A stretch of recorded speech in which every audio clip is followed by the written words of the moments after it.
Hello, good morning. Good morning, Miming. May bagong pusa. O, hindi to amin. Pumunta lang siya dito. Mukhang nilalamig. Tingnan mo, oh. Yung kanyang balahibo, tumaas. Hello, Miming. Tatakbo sana siya. Nung tinawag ko na magandang sound ng busis, nagkalma siya, oh. Hello, Miming. Lamig ikaw. Hello. Yung amin, oh, nakahuli ng ibon, oh, kumakain siya, oh. Nakahuli siya ng ibon. Marami kasing ibon dito. Yan, oh. Sparrow yan, maliit na ibon. Kinakain niya.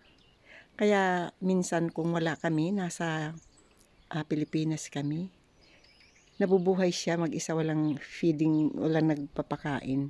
Kasi marunong siya manghuli ng ibon. Yung dalawa, nung bumalik kami, nawala na. Yung dalawang medyo may edad na rin yun, pero hindi sila marunong manguha ng ibon. Kaya ilang buwan kami, walang nagpakain, namatay yata, or di namin alam kung saan nagpunta. Wala na sila, hindi na bumalik yung dalawa. Ito lang siya nagpaiwan, oh. Marunong kasi siya manghuli ng ibon, kaya kahit walang magpakain sa kanya, nakaka-survive siya, oh. yung paa niya may balahibo pa ng ibon, oh. Dila ng dila. O, Miming, oh. Marunong ikaw maghanap buhay ng sarili mo, no? Yan. Si Chippy. Oh, may balahibo pa. Ayan, marunong siya manghuli. Pakain sa sarili niya. Tawag namin sa kanya Chippy kasi yung buntot niya may puti. Sa tip. Chip. Tip ng kanyang buntot may puti. Kaya Chippy. Si Tippy siya, chip. Tip. Yan, iyon, oh, pumunta sa amin, oh.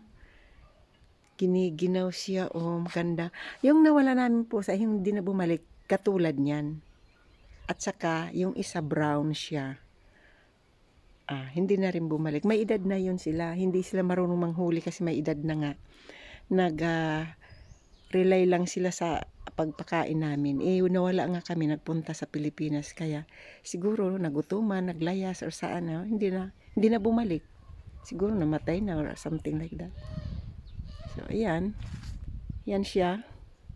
Marunong maghanap buhay. At saka medyo bata-bata pa siya. Hindi niya inaway yun, oh. Yan, ah.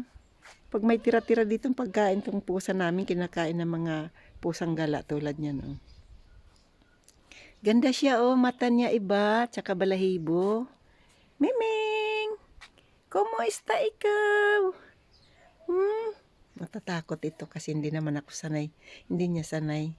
Hindi siya sanay sa akin. Miming! Kumusta ikaw? Halatang giniginaw ang balahibo niya, oh. Lumulubo. Lapitan ko kaya. Musta ikaw, Miming? Tatakbo siguro. Musta ikaw, Mingming? Gutom ikaw. Gusto mo pagkain? Miming. Wawa naman.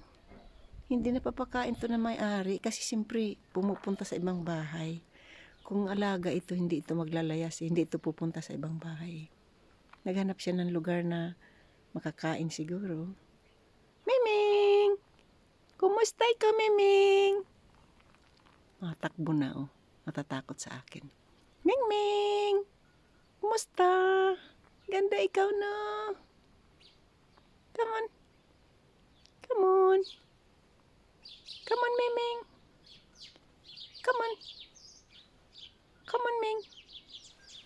Come on. Takot ikaw. Hindi mo ako kilala.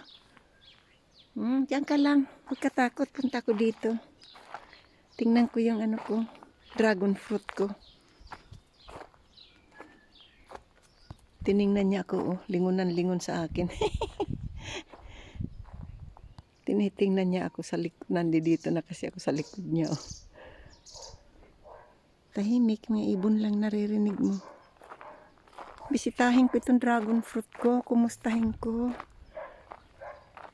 Kumusta ikaw? Giniginaw ba ikaw sa winter? Sorry.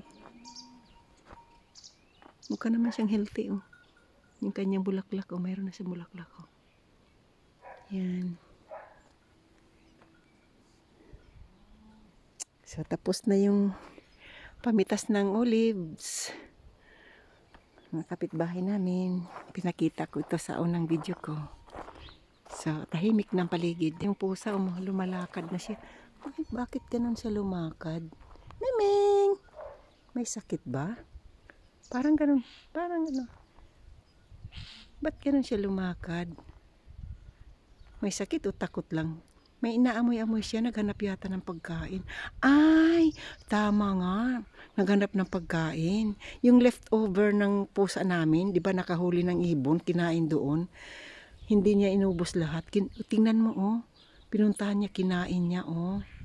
Gutom nga siya. Naghanap na siya ng pagkain.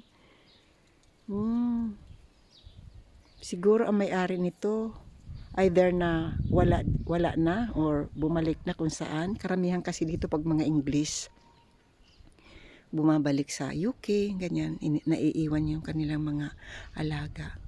Malamang hindi na ito napapakain. O, tingnan mo, kinain niya yung tira ng ng pusa namin. Diba nakahuli yung pusa namin ng ibon, dyan kinain niya. Kaya pala siya nagpabantay. Kinain niya ang tira, oh. Kawawa naman.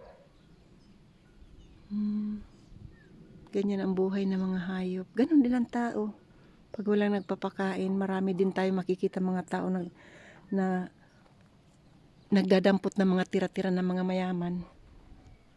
Sa mga pagkakainan ng mga tulad ng Jollibee. Kaya, sad to think na that's life. Ganon din ang pusa, oh. Tingnan mo, gutom siya. Kinain niya yung tira ng, oh, pati balahibo. Sa sobrang niya, guto. Balahibo kinain, oh. Pakpak ng ibon. Hindi kinain ng pusa namin. Yung pusa namin, clever yun, eh. Magaling manghuli yun. Almost everyday mayroon siyang protein. Fresh na karne. Yung maraming sparrow dito, eh. Maraming mga ibon.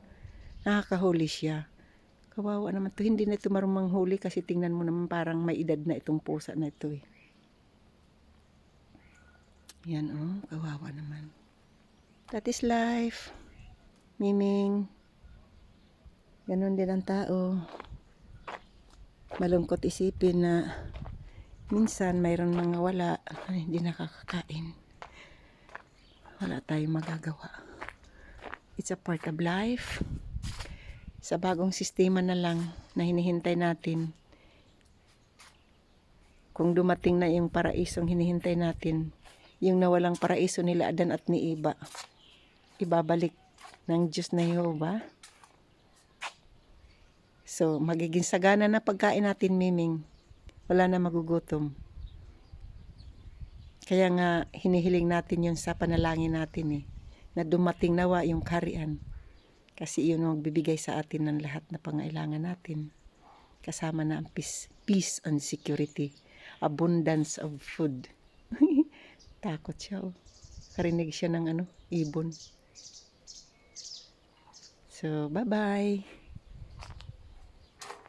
Thank you for watching. Kung sino ang nagusto manood ng video ko na yun, bumabalang ako kasi magandang araw. Nagpaaraw ako. Kasi kung hindi ka magpaaraw, kasi malamig winter, hindi ko alam kung ano mangyari sa atin. Sa loob lang ng bahay. Kaya nagpaaraw ako. Akit ako kay Miming, binidyohan ko. Tsaka ito dinadalaw ko itong mga halaman ko. Pinapainitan ko kasi malamig ngayon. Oh. Yan. Thank you guys for watching. Hope you will subscribe to my channel, Alicia's Life in Spain. Likes and comments na rin po. Thank you. Ingat kayo dyan. Bye-bye.